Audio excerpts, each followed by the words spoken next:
Hi everyone. I'm working on my second installment of my critique of Lynn Hirschman Leeson's documentary War, which propagandizes radical feminist art. As I work on that, I keep finding little side avenues which could make that video go on forever. And I think some of the feminist art projects I'm looking at deserve a closer look than is possible for a single video discussing multiple artists and themes. I don't think I need to do this for every feminist art project I come across, since I don't want to make the same points over and over again. But I think taking a closer look at one of the feminist art projects featured in the documentary will help me make an important point.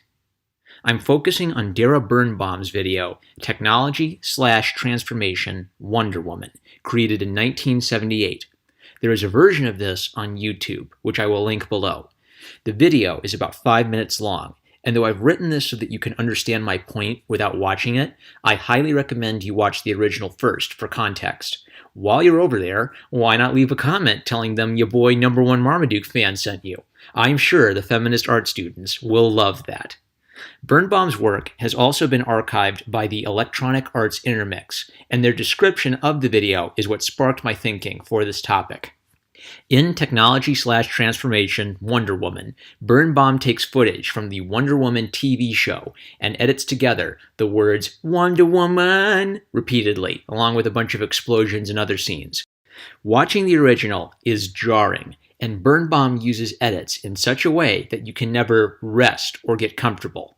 In my opinion, this video art project is a good illustration of the theory that certain artists anticipate what is created by future generations. For example, I think Birnbaum's use of editing with the Wonder Woman footage is an anticipation of how in later decades it became popular to appropriate footage from pop culture and edit and splice it together for a jarring, humorous effect. Supercuts or YouTube poops on YouTube, for example. What's noteworthy about Birnbaum's video art, though, is that, unlike YouTube poops or memes editing movies and songs for comedic effect, Birnbaum's intent wasn't to make a dank meme. She's not taking footage and splicing it together to have a lark. Birnbaum's video art is attempting to make a serious point, and I think it's a point we could miss if we just dismissed her video art as ridiculous and pretentious. The reason I made this video is that I have very mixed feelings about Birnbaum's video art. On the one hand, I find it pretentious and ridiculous, particularly the EAI's florid prose trying to intellectualize the piece. On the other hand, I have to take my hat off to Birnbaum for essentially recognizing the effect edits can have on how we perceive video footage and employing that for a political purpose. I don't think that Birnbaum's video art represents what I think good art should strive to be or the type of art skills we should teach in school, but I can't just dismiss it as inconsequential. Even critics of feminism and feminist art should agree that feminism has become a significant movement, both in history and in today's culture. No matter what my personal tastes about art might be, I'd be foolish to ignore the historic significance of feminist art. And what I like about this piece from Birnbaum is I think it is a great example of what avant-garde feminist art is: the deconstruction of the arts and entertainment in order to identify patriarchal themes and ideas. The academic feminist left cares about dumb stuff like Wonder Woman because they see fantasy and superhero stories as reinforcing Western civilization. This leads us to the EAI's description of this video. I call art descriptions like this one thesaurus speak because they use a kind of high language to give something kind of an intellectual spit polish. When you read it, it sounds kind of smart, but when you step back and look at the video it's describing, it looks pretty silly and pretentious. For example, the EAI describes Birnbaum's video as an incendiary deconstruction of the ideology embedded in television form and pop culture iconography.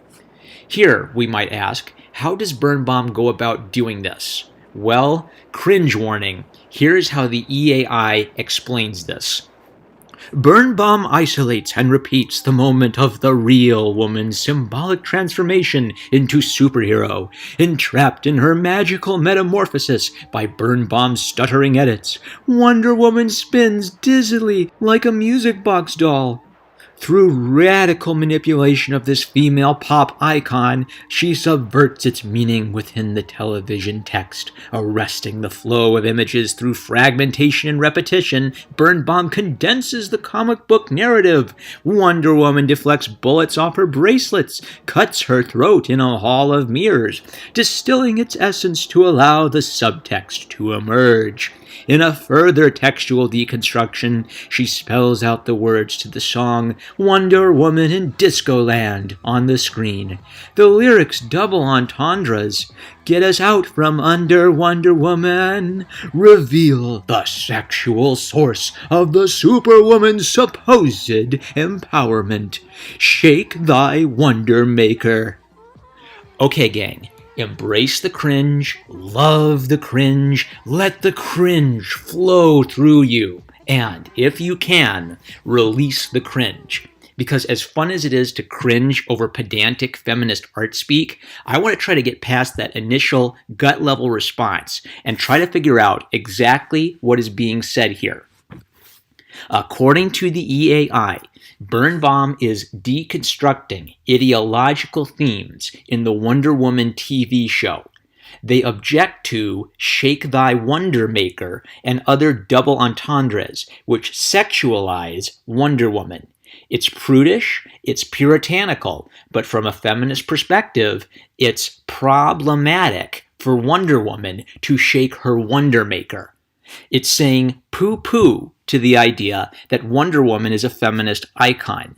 She's described as supposedly empowered because the idea is that Wonder Woman isn't really a good feminist icon because the female empowerment themes have been subverted by pop culture, the presumed male gaze which finds her attractive, and in my opinion, there's an implicit critique of Western civilization and capitalism here too. EAI quotes Birnbaum on the stutter step style of editing in this work. Says Birnbaum, the abbreviated narrative, running, spinning, saving a man, allows the underlying theme to surface. Psychological transformation versus television product. Real becomes wonder in order to do good, be moral, in an amoral or immoral society. Now, part of my problem with art theory and criticism discussing 20th and 21st century art is I sometimes don't know how much the theory has to do with the artist's intention. It's possible that EAI is reading something into Birnbaum's work which she didn't intend. For now, let's assume that the EAI has correctly understood Birnbaum's work and her intentions. If we assume this to be the case, this gives us context to understand her words better. What is it that Birnbaum is deconstructing? Wonder Woman as a television product. How does the real woman become the empowered Wonder Woman? By doing good in an amoral or immoral society. Now, here's where things could get sticky. Does Birnbaum, and by extension, the academic feminist left, dislike Wonder Woman because she is a moral character who runs around saving people like superheroes are supposed to do? Given the EAI's description of her work, I think this is a fair interpretation of her words. Here's why I think this is true. First, if you are deconstructing popular superhero stories from a feminist perspective to identify what you call ideological themes in the story, and if your description of the TV show that you are deconstructing is that it's about Wonder Woman doing moral things in an immoral society, then the logical implication of those two premises is that the feminist critique of Wonder Woman objects to Wonder Woman fighting bad guys and saving the day, because heroes going out and saving the day is a story which supports Western ideology. I haven't talked about the Comicsgate hashtag in a while because I prefer the hashtag #SaveComics as a better way of describing what comics customers want to do for the industry.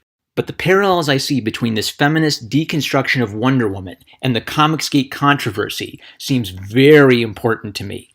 On the Diversity in Comics channel, Zach has made 2 observations about changes in superhero comics, particularly Marvel Comics. First, heterosexuality is never the answer. meaning that heterosexual romance, which was once a staple of many superhero comics, has become a rare exception to the rule. Second, a no fun or no heroism approach to storytelling, where superhero characters, instead of acting like idealized role models of good behavior, instead behave selfishly or do not face any serious consequences for their immoral decisions. I started this YouTube channel because I was concerned that these trends in the comic industry were not coincidences, and this Wonder Woman video is the best example I have found yet of my whole reason for wanting to talk about feminist art theory in connection with popular entertainment, like comic books. Exactly 40 years ago, Dara Birnbaum created avant-garde video art deconstructing Wonder Woman, where Wonder Woman's sexuality and her heroism are the very traits being deconstructed. To borrow a phrase from feminist artist Carolee Schneemann, these feminist artists wanted to penetrate the culture with their ideas. It's bad if Wonder Woman is sexually attractive, and it's bad if Wonder Woman is heroic. The exact traits which this feminist video art is deconstructing are the traits which have made the superhero comic genre popular: romantic relationships and heroic ideals. These are the two traits that customers of all sorts, customers of different races, sexual orientations, gender identities, religious beliefs, and political party affiliations, these are the things the customers want in their comics, and these are the exact things the academic feminists are critiquing in 1978. The customers don't want superhero comics without romance and heroic ideals as part of the story. My hypothesis is that the art theory behind academic feminist art explains this change in the mainstream comic industry, why the style of storytelling in superhero comics has evolved from simple escapist moral tales to a very different style of storytelling. One which agrees with the notion that heterosexual romance and individualistic moral actions are problematic. This doesn't require a grand conspiracy to be proven true, with Marxists and feminists twirling their mustaches behind the scenes while making grand plans to take over the comic book industry and then the world. The only proof we need for this idea to be true is a link between the avant-garde feminist artists and the comic industry. And I think clearly that link is the art education system. If a significant number of art teachers believe that Dara Birnbaum's feminist deconstruction of Wonder Woman is important art, and they teach their students to use the feminist lens to deconstruct pop culture and the ideology of Western culture as part of their art education, it doesn't matter if the students are radically committed feminists or not. They could be completely ambivalent about politics, but they will have been taught to think about art and storytelling the way Dara Birnbaum thought about the Wonder Woman TV show. And they will carry that feminist deconstructionist lens with them when they go on to work as comic book artists or writers. If we just laugh and dismiss Birnbaum's video art because it looks ridiculous and the art theory sounds too wordy and too pretentious, we could easily miss just how effective the attempt to penetrate the culture and normalize feminist deconstructionism has been. At this point, I think it's inarguable that feminist theory has profoundly impacted the popular culture since the 60s and the 70s. If you disagree with that statement, I'd be dead interested to hear your argument for why in the comments section. The question I don't think I've answered yet is, how precisely did this trickle down of feminist art theory happen, and what will it lead to in the future? I'm starting to do some additional reading on this work. I was hoping to find the source of the quote the EAI used, maybe see if it came from an interview or a written work, but everything I've found online leads back to the EAI as their source, so it's possible they are the origin of the quote from Dara Birnbaum. If you can point me to any additional materials on this particular work in the comments section, I'd be happy to check them out. If you want a suggestion from me for further reading, The Muse, which appears to be affiliated with feminist website Jezebel.com, offers a more contemporary feminist perspective on Birnbaum's Wonder Woman piece, arguing that Wonder Woman's status as an iconic feminist character is, quote, weighed down by the gendered and often sexist politics of the body. This idea connects with a more radical feminist theory that mainstream art, which co-opts feminist politics, only serves to reinforce the Western ideas and male fantasies, like heroism and sexuality, which the feminists seek to deconstruct. The author of the Jezebel piece, Stasa Edwards, suggests that Birnbaum's video represents a dated feminist perspective on the male gaze, but she doesn't clarify what the new developments for male gaze theory have been since 1978. This article was my source for a more recent quote from Birnbaum in 2008, which is one reason I'd recommend this article above the other fluff pieces I read on this Wonder Woman video art project. I provided links and citations to Edwards' article and the original source of Birnbaum's quote in the description below. What does this quote add that we haven't already understood by watching the Wonder Woman video art project? Here are Birnbaum's words on why she's deconstructing Wonder Woman. If you are feeling insecure, whom are you going to run to for help or support? A supermother, an Amazonian superwoman, primitive, moral, and ethical. So, what is problematic about Wonder Woman? It's problematic that Wonder Woman is Amazonian, that she is super, that she is a woman, that she is primitive, and that she is moral and ethical. In other words, the problem that feminist theorists have with Wonder Woman is that she is Wonder Woman. You cannot adapt Wonder Woman in such a way as to make her non-problematic and non-Western according to this feminist perspective without fundamentally changing the character of Wonder Woman, including the fact that she is moral and ethical. The darkness hates the light. Do not try to placate this deconstructionist ideology in your art. It will not work. This academic theory opposes the fundamentals of superhero and fantasy storytelling, including the very idea of moral or ethical protagonists acting heroically. If you love stories of heroism, wondrous worlds of fantasy, characters who fight against evil, you must oppose this theory because it is opposed to everything that you love in art, entertainment, and storytelling, regardless of the genre or the medium. Here's the takeaway.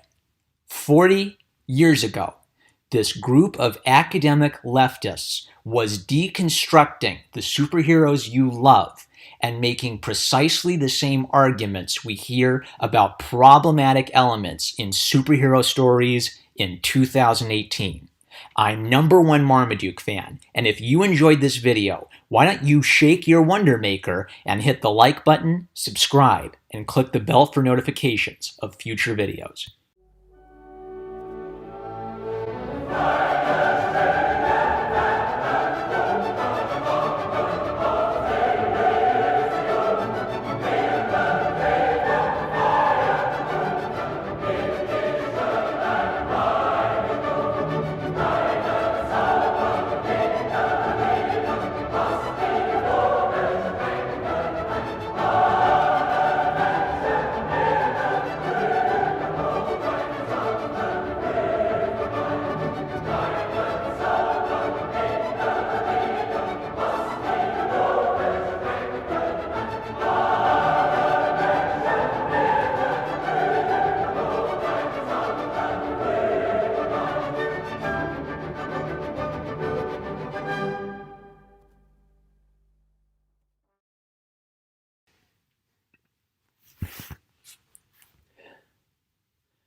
Hi, everyone.